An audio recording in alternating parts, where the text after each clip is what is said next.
Hello there, people out in the world. Welcome back to my podcast, known as The Toxic Biological Parents. I'm your host, Yesenia Fernandez. Now, I don't know if for those who were listening on the previous episode, but today we're going to dive into a new topic known as It's Okay to Lie and Steal. Also, in this episode, I'm going to talk about all the depression I dealt with growing up. From both of my biological parents, they taught me that it's okay to lie.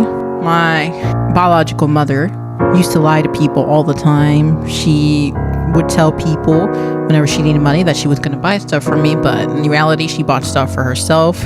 One time I saw her swipe her mom's Macy's credit card from her wallet without her looking. That pissed her off. And hey, she even used to steal from me all the time. I used to have one of those big bottles filled with quarters and dollars. I had to learn how to hide money from my own mother until she asked for it, because I was always worried she was going to do that to me since she didn't mind doing it to her own mother. Oh God, this is actually a funny story. One time I asked her, because I was so into Wii games and Xbox and PlayStation 3, I asked her to get me a new video game that I was looking for. And she said, fine, Yesenia, but as a thank you, I'm going to buy myself with your money some make from Macy's or JCPenney's, I don't remember what store. She said, thank you so much. Basically offering to buy makeup for herself using my money. I used to watch her sometimes steal from the store. She didn't think I knew, but once again, it's crazy how you can get away with stuff when people think you're dumb. One time when we were in Children's Place, when I was about 8 or 9 years old, she used me to steal tank tops. We got in the dressing room and she put 2 or 3 tank tops under my shirt. I asked what we're doing and she told me to shut the fuck up. I'm not joking. And when I started needing a bra, she did the same thing. Once we even stole sneakers from Children's Place. I don't remember exactly where it was. Seeing this, I started doing that as well as I got older, because I used to think that was okay. I used to do it to my own family members as well, even my sister, even though she forgave me for that, and I apologize from the bottom of my heart for that. It took me a long time to get over that behavior, because I think deep down I knew it wasn't right, but I was taught otherwise. I just did it until I finally had to stop myself, or else next time I was going to end up in jail, which is something I didn't want to happen. For any of the kids who develop these type of behaviors, stop it, because trust me, you don't want to learn the hard way. She used to tell people that she would ask for money so she could buy me stuff, when in reality she was buying stuff for herself. Even when we were homeless, one time she did something really bad that I was an accomplice to against her own twin sister, which I still feel bad about to this day.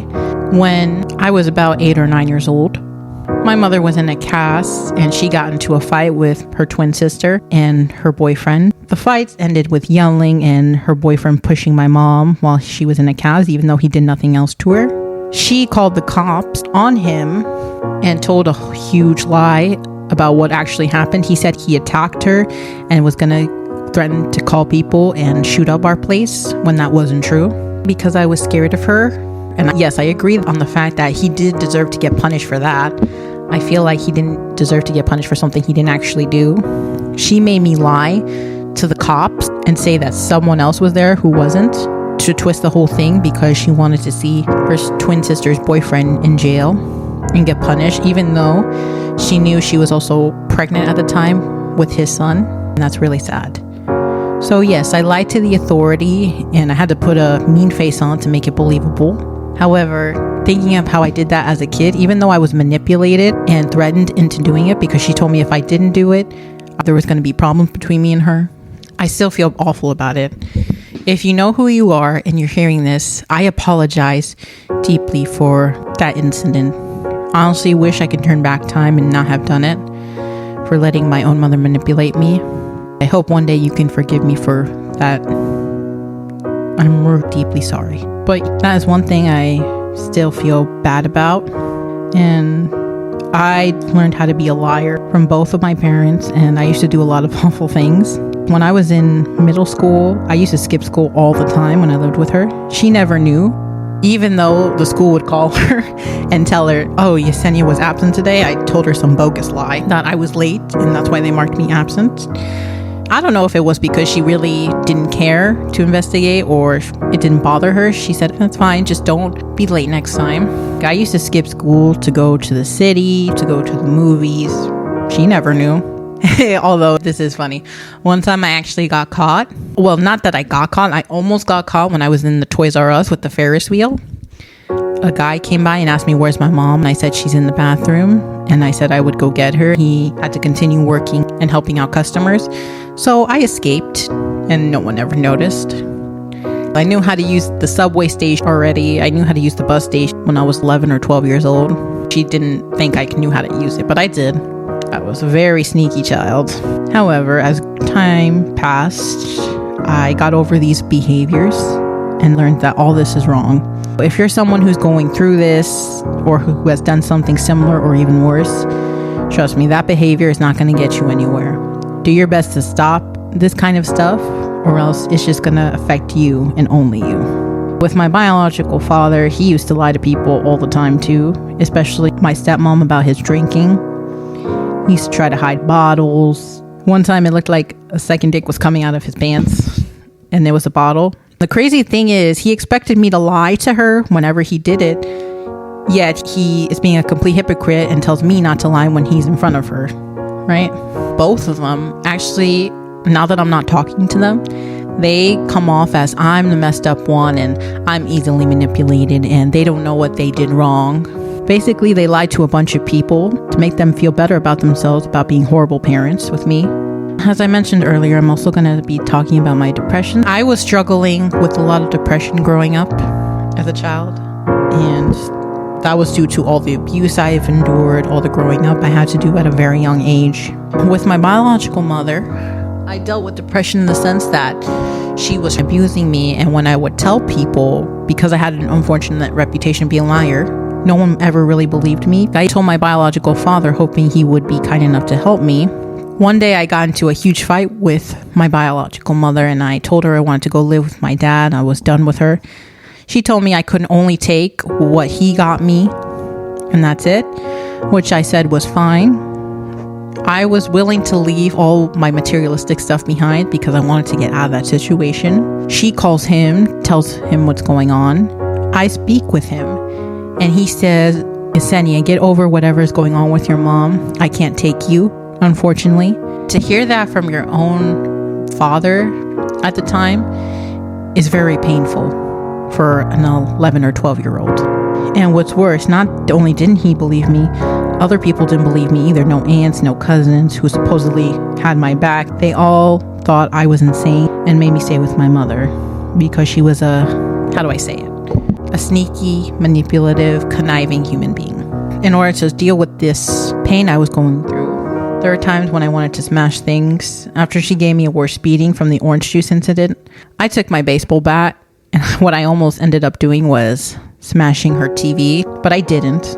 When I found out she was marrying her Lord Farquaad-sized boyfriend, I helped him pick out an ugly ring, hoping she would say no, even though she ended up saying yes. To get back at her, I actually took her ring, hid it for 2 weeks, and then pretended to find it in the hole where the cockroaches come out. Aside from trying to do things like that to get even, there were times when I wanted to run away and just get away from that whole situation because I couldn't endure it anymore. Because I had no one listening to me or on my side.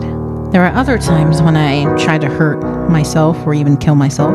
I would take a knife from the kitchen when I was by myself. I would think about cutting up my veins. There were times when I almost did it. I was this close, but then I stopped myself. And the reason why I wanted to do it is because my mom was abusing me and no one was listening to me. I felt in a deep, dark space because I couldn't get out of that situation.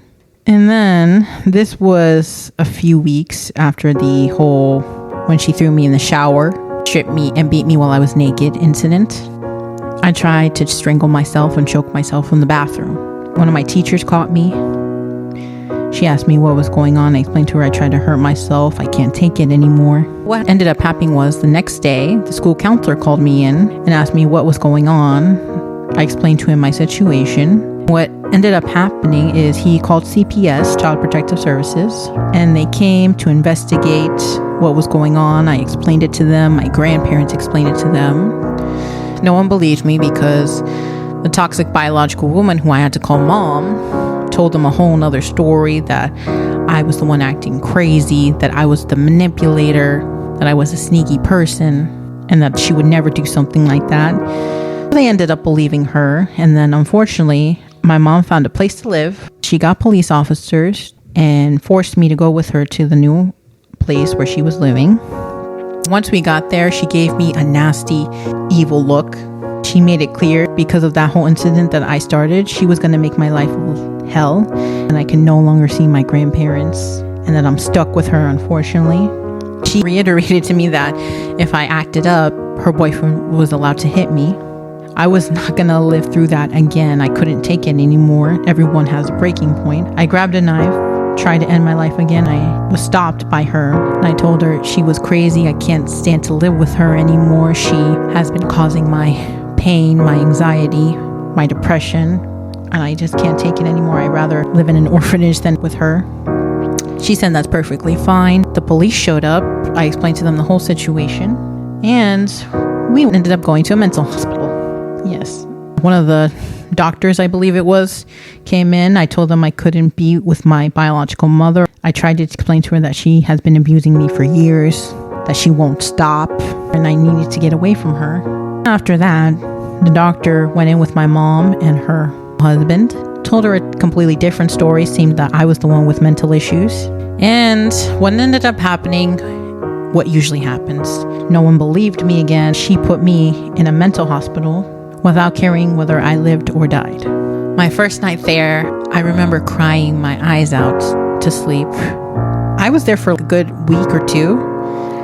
I was wearing the same outfit every day and that cheap shampoo and conditioner, no cell phone, no one to really talk to. The whole time I was there, I couldn't help but cry myself to sleep at night, feeling so lonely, so depressed, feeling like life has no meaning. Why was I the one who should have suffered through this?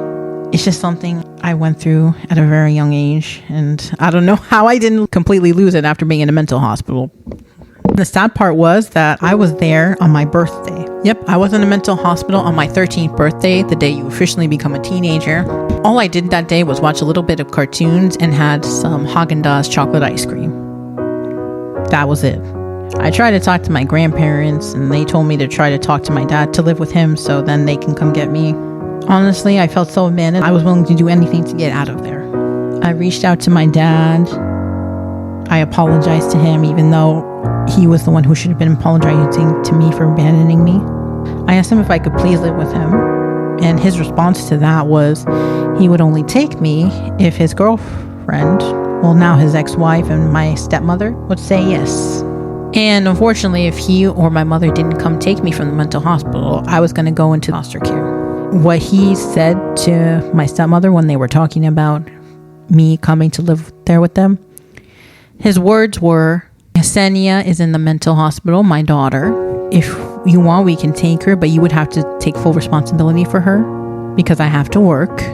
But if you can't and you're not willing to do that, that's fine. Me and her mother will just put her in a group home and there will be no issue. If she hadn't said yes, I would have never have come into this family.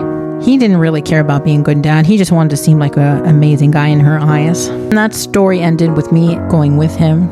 I never knew I actually would like the place. But not because of him, because I found out his girlfriend / my stepmom would actually be cool. And she had a daughter who is 4 years younger than me, who I now call my sister. I never thought I would come to love them as much as I do now. My biological father, when I officially moved in with them, didn't help with my depression at all. He was emotionally distant with me, and his argument for was that's the way he was raised, so that's what he's taught, and that's why he acts like that with me. Although when you become a parent, my honest opinion is you should try to be different from what hurt you and from what you learned to make sure your kids are happy and have a better future. He didn't really show me love, validation, or appreciation, no matter how hard I tried to gain his approval. Lesson here, never do anything to make your parent happy. You should do what makes you happy. And as soon as his alcoholism and his marijuana addiction kept getting more serious, it was upsetting me because he was causing family problems. It was affecting not just me, it was affecting my sister, my stepmom. And then something happened that made me close the page with him forever because I was tired of dealing with depression caused by him and my mom. I was tired of dealing with the anxiety of not knowing what was going to happen with him. Anyone dealing with depression or thinking about self-harm, don't do it. If you think about doing it, talk to someone who you feel that you could trust and who won't hurt you and who isn't toxic. Never try to hurt yourself. Always love yourself and know that you are a child of God who is wanted. Find ways to deal with depression, whether it being therapy, which I did for a little bit when I was a teenager. Talk with someone who you care about, who will be there for you. Don't hide away your feelings. Talk about them. All right. Well, if that's all this for this episode, thank you so much, listeners, for hearing me out. The next episode we're going to dive into is breaking free. Thank you. Have a wonderful day. May you continue hearing my episodes.